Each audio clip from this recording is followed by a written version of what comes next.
Autism సమస్యకు చక్కటి పరిష్కారం. సంప్రదించండి హోమియో కేర్ ఇంటర్నేషనల్.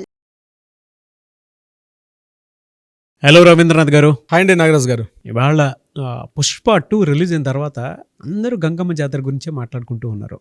చాలామందికి అంటే తిరుపతి పరిసర ప్రాంతాల్లో ఉండేటువంటి వాళ్ళకి మాత్రం కథలుగా తెలిసారు. 900 ఏళ్ల నాటి చరిత్ర ఉందని చెప్పేసి మాట్లాడుకుంటూ ఉన్నారు. గంగమ్మ జాతర చరిత్ర ఏంటి సార్ అసలు?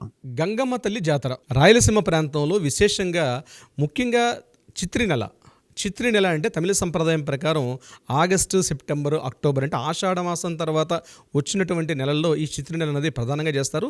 తమిళ సంప్రదాయం ప్రకారం ఈ యొక్క చిత్రి నెల చివరి మంగళవారం నాడు ఈ గంగమ్మ తల్లి జాతరను చేసుకోవడం అనేది ఒక ఆనవాయితీగా రాయలసీమ ప్రాంతంలో ఉంది. అయితే ఈ కథ ఏదైతే ఈ గంగమ్మ తల్లి జాతర ఏదైతే ఉందో ఇందులో ప్రధానంగా ఎందుకు ఇప్పుడు చర్చించుకుంటున్నాం అంటే పుష్ప 2లో ముఖ్యంగా అల్లు అర్జున్ గారి యొక్క పోస్టర్లో మనకు ఒక విశేష వేషధారణ కనిపిస్తుంది.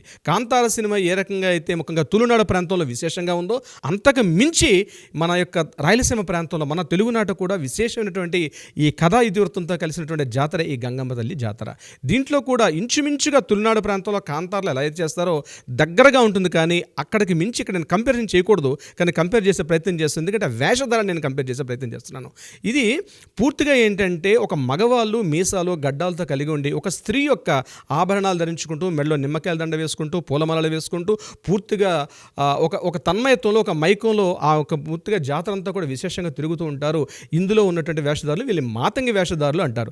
ఎందుకు ఈ మాతంగి వేషధారణ వేస్తారు అంటే గంగమ్మ తల్లి జాతర యొక్క విశేషాంశాలు తెలుసుకుంటేనే ఈ మాతంగి విశేషం ఏంటని మనకు తెలుస్తుంది. అయితే గంగమ్మ తల్లి జాతర విశేషాంశానికి వెళ్ళాలంటే ముఖ్యంగా ఒక 1000 సంవత్సరాల క్రితానికి అయితే వెళ్ళాలి నాగరాజు గారు.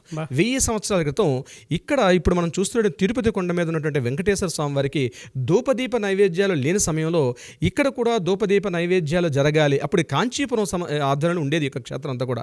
అప్పుడు చంద్రగిరి పట్టణం రాజు ఉండేవాడు. అదేవిధంగా కాంచీపురం యొక్క మహారాజులు ఎవరైతే ఉన్నారో ఆ చోళ రాజులు పరిపాలిస్తున్న ప్రాంతంలో ఉండేది ఈ యొక్క తిరుపతి. ఇక్కడ ప్రభు ఎవరు? కాంచీపురం మహారాజు గారు, చంద్రగిరి సంస్థాన దేశం. వీళ్ళ కిందన ట్యాక్స్ వసూలు చేయడం కోసం పాలేగాలు ఉండేవారు. ఈ రాయలసీమ ప్రాంతంలో మొత్తం 76 మంది పాలేగాలు ఉండేవారు. ఈ 76 మంది పాలేగాలలో ఒక పాలేగాడు ఏం చేసేవాడంటే పూర్తిగా ఈ ప్రాంతాన్ని అజమాయిషి కట్టు, అంటే ఇంత కమ్యూనికేషన్ లేదు కాబట్టి కట్టుదిట్టంగా ఉండేవారు. ముఖ్యంగా ఒక రూల్ పెట్టాడు ఏంటంటే ఎవరైనా అమ్మాయి ముఖ్యంగా ఒక కన్య ఉన్నటువంటి అమ్మాయి పెళ్లి చేసుకోవాలంటే ముందుగా మొదటి రాత్రి తనతో పాటు పడుకుంటేనే తప్ప పెళ్లి చేసుకోకూడదు అన్నటువంటి ఒక నియమాన్ని ఇక్కడ పెట్టడం జరిగింది. అందులో భాగంగా అతను ఎదిరించడం అంటే జరిగే పని కాదు. ఎవరు ఎదిరించడానికి సాహసం చేయడు. వాడు ఒక రావణాసుడి కన్నా మితిమిరిపెట్టిన ఆ పాలిగాడు తయారైనటువంటి సమయంలో అతన్ని సంహరించడం కోసం గంగమ్మ తల్లిగా యోగమాయ ఇక్కడ ఆవిర్భవించడం జరిగింది. యోగమాయ అంటే ఎవరు? కొద్దిగా మళ్ళీ మనం వెనక్కి వెళ్ళాలి. కలియుగ ఆరంభం అంటే ద్వాపరయుగం కాలం నాటికి వెళ్ళాలి. ద్వాపరయుగంలో ఏం జరిగింది? కృష్ణ పరమాత్మ జన్మించిన సమయంలో అష్టమ గర్భంలో కృష్ణ పరమాత్మ ఏ రకంగా జన్మించారో అష్టమ గర్భంలో ఉన్నటువంటి కృష్ణ పరమాత్మ కన్నా ముందు 7వ జన్మగా యోగమాయ జన్మిస్తుంది. ఒక్కసారి మన అందరికి మనకు తెలుసు యోగమాయ అంటే ఎవరు? త్రిమూర్తి స్వరూపంతో, అంటే త్రిమూర్తి యొక్క భార్యగా ఉన్నటువంటి లక్ష్మీ సరస్వతి పార్వతి యొక్క అంశతోటి యోగమాయ జన్మిస్తుంది. జన్మించి ఇక్కడ ఉన్నటువంటి దేవకి గర్భంలో జన్మించి కంసుడు సంహరించడానికి వెళ్తే నీకు మరలా అష్టమ గర్భంలో ఆల్రెడీ ఇక్కడ దేవకిలో జన్మిస్తున్నాడు, అతడు నిన్ను నాశనాన్ని కోరుతాడని చెప్పి ఆ రోజు యోగమాయ కంసుడిని హెచ్చరించి మాయమైపోయిన సంఘటన అందరికీ కూడా తెలుసు. ఆనాటి యోగమాయ కలియుగాంతంలో వచ్చిన తర్వాత ఈ 1000 సంవత్సరాల క్రితం ఒక చెట్టు మీద, ఒక మర్రి చెట్టు మీద తల్లి నివసిస్తూ ఉండేదట. అదే సందర్భంలో రామానుజాచార్యుల వారు ఇక్కడ తిరుమల వెంకటేశ్వర స్వామి వారి యొక్క ఆరాధన అర్చన ప్రక్రియలో భాగంగా ఎలా చేస్తే బాగుంటుంది, ఇక్కడ చూస్తేనేమో భయగడ్డ విషసర్పాలు భయంకరటువంటి క్రూరమృగాలు తిరుగుతున్నటువంటి ఈ ప్రాంతంలో ఎలా ఈ యొక్క స్వామివారికి నేను అర్చనాదులు చేయాలి అని ఆలోచన సందర్భంలో ఆ చెట్టు మీద నుంచి ఒక మాయ రూపంలో ఉన్నటువంటి ఒక విశేష ఒక తెర ఇమ్మీడియట్గా రామానుజాచార్యుల వారు ముందు వచ్చి భయపెట్టడానికి ప్రయత్నించిందట. వెంటనే అతను మహాసాధుపం కూడా కాబట్టి ఇమీడియట్గా ఆ యొక్క తన ముందు ఎవరైతే వాలేరో అది మామూలు వ్యక్తి కాదు, యోగమాయను గుర్తించి ఇమీడియట్గా తల్లి నీ యొక్క అవసరం ఇప్పుడు ఉంది, ఈ యొక్క పాలిగాడు ఇక్కడ చాలా ఇబ్బంది పెడుతున్నాడు, ముఖ్యంగా ఈమె వల్ల ఇక్కడ ఉన్న చుట్టుపక్కల ఆడపిల్లల జీవితాలు పూర్తిగా నాశనం అయిపోతున్నాయి, కాబట్టి నువ్వు వెళ్ళి చేయాల్సిన అవసరం ఉంది కాబట్టి తల్లి ఇక్కడ నువ్వు నాకు ఉపయోగం కన్నా ఇక్కడ స్వామివారి యొక్క వెంకటేశ్వర స్వామివారి యొక్క ఆరాధన ప్రక్రియ నేను చూసుకుంటాను, కానీ ఇక్కడ ఈ ప్రాంతంలో ఉన్న పాలేగాడిని సంహరించే బాధ్యత నువ్వు తీసుకోవాలి అని చెప్పి యోగమాయని చిత్తూరుకు దగ్గరగా ఉన్నటువంటి అవినాల అన్న ప్రాంతంలో యోగమాయని తీసుకెళ్ళి అక్కడ రామానుజాచార్యులు అక్కడ విడిచిపెట్టి మరలా వెనక్కి వచ్చేస్తారు. ఆ అవినాల ప్రాంతంలో కైకాల అన్నటువంటి ఒక కులం యొక్క దీంట్లో ఈ తల్లి అక్కడ ఇంటికి వెళ్తుంది. ఈ చాలామంది అనుకుంటారంటే ఈమె జన్మించింది అంటారు, కానీ మనకి చారిత్రక ఆధారాల ప్రకారం ఈమె అక్కడ జన్మించలేదు. ఆల్రెడీ అక్కడ 4 పిల్లలు ఉంటే అందులో 5వ అమ్మాయిగా ఈ యొక్క చిన్న అమ్మాయి యోగమాయిగా ఉన్నటువంటి ఈ అమ్మాయి వెళ్తుంది. ఈమె ఆ ఇంట్లో మిగిలిన అమ్మాయిలతో పాటు పెరుగుతుంది. అయితే ఇదే సమయంలో ఆ పాలెగాడి యొక్క అకృత్యాలు రోజు రోజుకి పెరిగిపోతుండడం, ముఖ్యంగా అమ్మాయిల భయకంపితులు జీవితాలు ఏమైపోతాయో అర్థం కాలంటే భయకంపిత స్థితిలో యోగమాయ వాడిని సంహరించడం కోసం బయలుదేరుతుంది. అయితే ఇదే సమయంలో ఆ పాలిగాడికి కొంతమంది జ్యోతిష్కులు ఏంటంటే యోగమాయని సంహరించడానికి బయలుదేరి వచ్చింది కాబట్టి నువ్వు ఖచ్చితంగా పారిపోవాలి, ఈ ప్రాంతంలో నువ్వు కనిపిస్తే యోగమాయ నిన్ను సంహరిస్తుంది అని చెప్తాడు. యోగమాయకి అదే సమయంలో ఈ విషయం తెలిసి అతన్ని సంహరించడానికి అని చెప్పి యోగమాయ బయలుదేరుతుంది. అయితే యోగమాయుని సంహరిస్తుంది తెలిసి ఆ పాలిగాడు అక్కడి నుంచి పారిపోతాడు. పారిపోయిన సందర్భంలో ఈమె ఏం చేస్తుంటే రకరకాల వేషాలు వేస్తుంది. మొదటి రోజు నాడు ఆమె చేసే వేషధారణ ఏంటంటే మొదటి రోజు నాడు బైరాగి వేషం వేస్తుంది. ఒక సాధు సన్యాసి వేషంలో వెళ్ళి అతన్ని ముందు వెళ్తే అతనికి అర్థమైపోయి పాలిగాడు పారిపోతాడు. రెండవ రోజు నాడు బండ వేషం వేస్తుంది. బండ వేషం అంటే పూర్తిగా మొరటగా ఉన్నటువంటి ఒక వేషధారణ వేసి వాడు ఎక్కడున్నాడని వెతకడానికి ట్రై చేస్తుంది, దొరకలేదు. మూడో రోజు నాడు మరలా ఒక వేషధారణ చేస్తుంది, అది తోటి వేషం అంటారు. ఆ తోటి వేషం వేసినప్పుడు అంటే విచిత్రాకృతి అనమాట. ఆ వేషం ధరించినప్పుడు కూడా ఆ పాలిగడ కనిపించలేదు. నాలుగో రోజు నాడు ఒక దొరవేషం వేసుకుని వస్తుంది, అంటే ఆ యొక్క ప్రభు గారి యొక్క వేషం వస్తుంది. సో నా కోసం ప్రభు వచ్చారని చెప్పి ఆ పాలిగాడు మరలా అమ్మవారి ముందు బయటపడడం, ఇమీడియట్గా ఆ దొరవేషం ఉన్నటువంటి అమ్మవారు విశ్వరూప దర్శనం చూపించి ఇమీడియట్గా వాడిని సంహరించడం జరుగుతుంది. ఇక్కడితోటి ఆ పాలిగాడి యొక్క సంహరణ పూర్తయిపోయింది. అయితే దీనిని ఇప్పటికి కూడా ఒక ఆనవాయితీగా ఒక సంబరాన్ని జరుపుకోవడం. ఇప్పుడు మనం దీపావళిని చేసుకుంటాం, నరకాసురుని సంహరించాం కాబట్టి దీపావళిని చేసుకుంటాం. దసరా ఎందుకు సంహరించాం అంటే మహిషాసురవర్ధినిగా ఆమె దసరాను కొలుచుకుంటాం. అదేవిధంగా రావణాసురుని కూడా ఒక దీనిగా మనం చూసుకొని దసరాను చేసుకుంటాం. అదేవిధంగా ఈ ప్రాంతంలో జరిగినటువంటి ఏదైతే అకృత్యాలకి వ్యతిరేకంగా తల్లి ఇక్కడ సంహరించింది కాబట్టి దానిని ఒక ఆనవాయితీగా ఇన్ని వేల సంవత్సరాలు, ఈ ఒక 1000 సంవత్సరాల నుంచి దీన్ని ఇక్కడ జరుపుకోవడం అనేది ఒక ఆనవాయితీగా ఉంది. ఇది యాక్చువల్గా కదండి నాగరాజు గారు. సో 1000 సంవత్సరాల నుంచి దానికి గుర్తుగా ప్రతి ఏటా చిత్రి నెల చివరి మంగళవారం నాడు ఒక ఆనవాయితీగా అమ్మవారిని దర్శించుకొని ఆ యొక్క సంఘటనని గుర్తు చేసుకుంటూ ఆయా వేషధారణలతో ప్రజలందరూ కూడా ఆ విచిత్ర వేషధారణలతో ఒక్కొక్క రోజు నాడు కొన్ని విషయాలను జోడించి చెప్తారు. ముఖ్యంగా బైరాగి వేషం ఎందుకు వేస్తారంటే మనలో ఉన్నటువంటి కామ్య కోరికలు అంటే కామ కోరికలను తొలగించడం కోసం బైరాగి వేషం వేస్తారు. రెండవ రోజు నాడు బండ వేషం వేస్తారు, అంటే మన జీవితంలో కష్టాలు నష్టాలు సుఖాలు దుఃఖాలు తొలగుతుంటాయి. అటువంటి సమయంలో ఏదైనా స్థిరంగా ఉండాలని ఉద్దేశంతో బండ వేషం వేస్తారు. మూడో రోజు నాడు తోటి వేషం వేస్తారు. తోటి వేషం అంటే చిన్న పిల్లలు ఆడుకోవడానికి చేసినటువంటి వేషంగా తోటి వేషం చేస్తారు.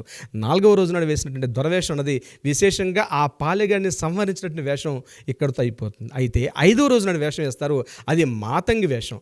ఇప్పుడు మనం చెప్పినటువంటి అల్లు అర్జున్ పోస్టర్లో మనం చూస్తుంటే మాతంగి వేషం అన్నది ఐదవ రోజు నాడు చేసే వేషం. అందులో ఏం చేస్తుంటే పురుషులు పూర్తిగా మీసాలు, ఈ యొక్క జాతర ముందుగానే సుమారుగా 3-4 నెలల ముందుగానే పూర్తిగా మీసాల గడ్డాలు పెంచుకుంటారు.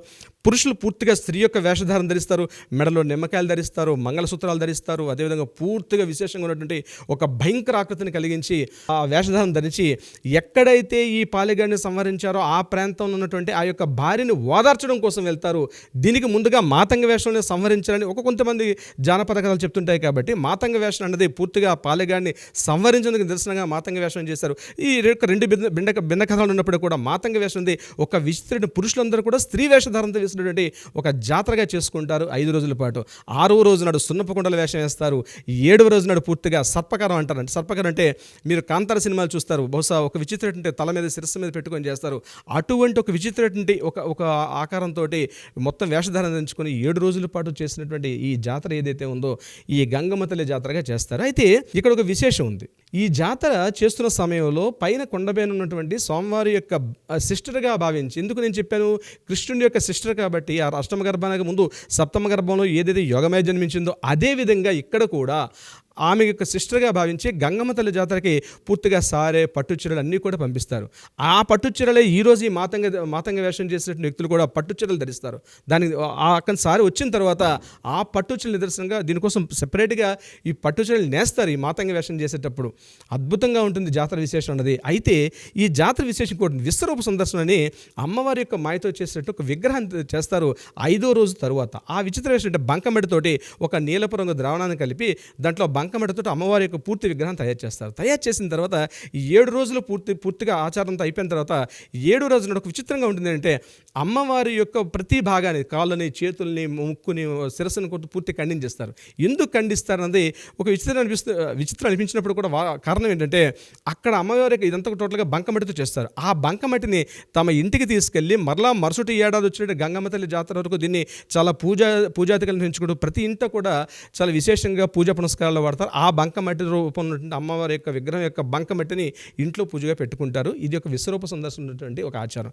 ఇది కాకుండా ఇంకొకటి ఏంటంటే ఇక్కడ దుర్భాషలాడుతూ ఉంటారు, బూతులు తిడుతూ ఉంటారు అమ్మవారిని. చిట్ట చివరి 7వ రోజున సాయంత్రం పూట పూర్తిగా బూతులు తిడుతూ అమ్మవారిని అక్కడ ఊరేగిస్తారు. ఇది చాలా విచిత్రంగా అనిపిస్తుంది, చాలామందికి తప్పు అనిపిస్తుంది. కానీ నా దృష్టిలో ఏంటంటే ఈ జానపద ఇతివృత్తంలో ఏంటంటే బూతులు తిట్టడం అంటే అమ్మవారి యొక్క ఏం చేసిందంటే ఆమె ఈ యొక్క పాలెగాడిని సంహరించే టైంలో ఆ మొత్తం ఆ గ్రామ కూడలు అంతట్లో కూడా అమ్మవారు బూతులు తిడుతూ ఆ పాలెగాడు ఎక్కడ దొరుకుతాడని చెప్పి ఆమె భీషణాకృత గట్టిగా ధ్వనిస్తూ బూతులు తిడుతూ తిరిగిందని జానపద కథలు ఇప్పుడు కూడా ఉంటాయి.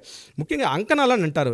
ముఖ్యంగా ఈ యొక్క రాయలసీమ ప్రాంతం అంతా కూడా అంకణాలు అంటారు. అంకణాలు అంటే గ్రామ సరిహద్దులో పాతినటువంటి కొన్ని ఒక మైల్ స్టోన్స్ రాళ్ళు ఇప్పటికి కూడా తవ్వుతూ ఉంటే కొన్ని గ్రామాల్లో ఎప్పుడో వేల సంవత్సరాల నాటి క్రితంలో ఉన్నటువంటి అంకణాలు శిలాశాసనాలు కూడా దొరికాయి. ఆ శిలాశాసనాల్లో కూడా ఈ యొక్క చారిత్రక కథల ప్రకారం ఇలా జరపాలి, ఇలా జరిగేదని చెప్తూ కూడా వీటి యొక్క విశేషాంశాలన్నీ కూడా మనకి శాసనాల్లో కూడా దొరుకుతుంది. ఇది కాకుండా ఇంకా లోపలికి చర్చించుకోగలిగితే ఈ గంగమ్మ తల్లి జాతర ఏదైతే ఉందో కేవలం రాయలసీమ ప్రాంతం ఒక్కటే కాకుండా అటువైపు కర్ణాటక, తమిళనాడు ఈ ప్రాంతాలన్నింటిలో వస్తుంది. ఈ గంగమ్మ తల్లి టెంపుల్ ఎక్కడ ఉంటుందంటే మనం తిరుమల బస్ స్టాండ్కి వెళ్ళేటప్పుడు బస్ స్టాండ్ దాటి ముందుకెళ్ళంగానే కనిపిస్తుంది ఈ గంగమ్మ తల్లి యొక్క దేవాలయం కూడా మనకు కనిపించవచ్చు. దీన్ని తాతయ్య కుంట అంటారు. దాని వెనకాల కూడా పెద్ద చరిత్ర ఉంది. తాతాచార్యుల వారు అని చెప్పేసి శ్రీకృష్ణదేవరాయల యొక్క ఆస్థాన గురువు గారు తాతాచార్యుల గారు. తాతాచార్యులు ఇక్కడ ఏంటంటే మొదట్లో ఈ గంగమ్మ తల్లి జాతరలు ఏం చేశారంటే నరబలు ఇస్తూ ఉండేవారు. ఎందుకంటే ఆ తల్లి కోరింది అప్పుడు మీ యొక్క చెడుని మీకు మంచి జరగాలంటే ఖచ్చితంగా ఇక్కడ నరబలు కావాలని చెప్పి కోరడం జరిగిందట. ఆ తల్లి అప్పట్లో ఆదేశించండి నేను నరబలిని తీసుకొని పూర్తిగా అది నేను ఈ చెడుని తొలగిస్తానని చెప్పి ఇప్పుడు కొన్ని వేల సంవత్సరాల క్రితం తల్లి చెప్పిందని. అయితే కొన్ని వందల సంవత్సరాల క్రితం అంటే 500 సంవత్సరాల క్రితం కృష్ణదేవరాయల పరిపాలన కాలంలో తాతాచార్యుల వారు ఏం చేశారంటే ఈ ప్రాంతానికి వచ్చేటప్పుడు ఈ దురాచరణని ఎలా తొలగించాలనే ఉద్దేశంతో తాతాచార్యుల వారు ఏం చేశారంటే తనకున్నటువంటి విష్ణు కవచాలను పూర్తిగా ఎవరైతే ఆ మాతంగి వేషం ఉన్నటువంటి వ్యక్తికి పూర్తిగా శంకు చక్రాలను ధరింపజేసి ఆ తల్లిని శాంతింపజేసి అక్కడ పూర్తిగా నరబలు ఉన్నవి ఒక 500 సంవత్సరాల క్రితం పూర్తిగా తొలగించేశారు ఇక్కడ ఉన్నటువంటి. ఆ తర్వాత జంతువులను నిషేధం చేశారు. కానీ ఇటీవల కాలంలో ఒక 30 ఏళ్ళ నుంచి కూడా అక్కడ కూడా పూర్తిగా జంతువులు నిషేధం చేశారు గంగమ్మ తల్లి జాతరలో. కానీ మిగిలినటువంటి అన్ని రకాల బలులు ముఖ్యంగా ఆ యొక్క ఒక వైబ్రేషన్ సార్ నాగరాజు గారు ముఖ్యంగా ఏంటంటే ఒక వైబ్రేషన్ వస్తుంది గంగమ్మ తల్లి జాతరలో. ఎంటైర్ త్రోడ్ కడప, కర్నూలు, చిత్తూరు, అనంతపూర్ ఈ జిల్లాల వేలాదిగా లక్షలాదిగా జనాలు వచ్చి ఈ తిరుపతి ప్రాంతాన్ని పూర్తిగా ఒక పసుపు వర్ణమేం చేసేస్తారు. ఎంటైర్ తిరుపతి అంతా కూడా కొండపైన ఎంతమంది జనం ఉంటారో తెలియదు కానీ అంతకు మించి డబల్ రెట్ల జనం ఆ వారం రోజుల పాటు కూడా తిరుమల ఈ యొక్క గంగమ్మ తల్లి జాతరలో కనిపిస్తుంది. అయితే దీన్ని సుకుమార్ గారు ఇతివృత్తంగా తీసుకొని ముఖ్యంగా అల్లు అర్జున్ గారిని ఆ గెటప్లో వేయడం అనేది ముఖ్యంగా ఇటువంటి జరగాలి. మన జానపద కథలను కేవలం ఒక ప్రదేశానికి కాకుండా యావత్తు ప్రపంచం కూడా ఈరోజు గంగమ్మ తల్లి జాతర గురించి తెలుసుకోవడం అనేది నిజంగా చాలా మీరు ఈ క్వశ్చన్ తీసుకోవడమే రియల్లీ హ్యాట్స్ ఆఫ్. ఎందుకంటే ఇటువంటిది ఒక టాపిక్ కూడా చెప్పాల్సి వస్తుంది, నేను ఇలాంటి రోజు వస్తుంది నేను ఎప్పుడు అనుకోలేదు. రియల్లీ చాలా హ్యాట్స్ ఆఫ్ అండి నాగరాజు గారు, మీకు థ్యాంక్స్ చెప్పుకోవాలి విషయం మీద. అమ్మవారికి కూడా ఇంకా no words, but thank you so much for the time and I have given very good information. Thank you so much Ravindranath garu. Thank you so much Nagaraju గారు.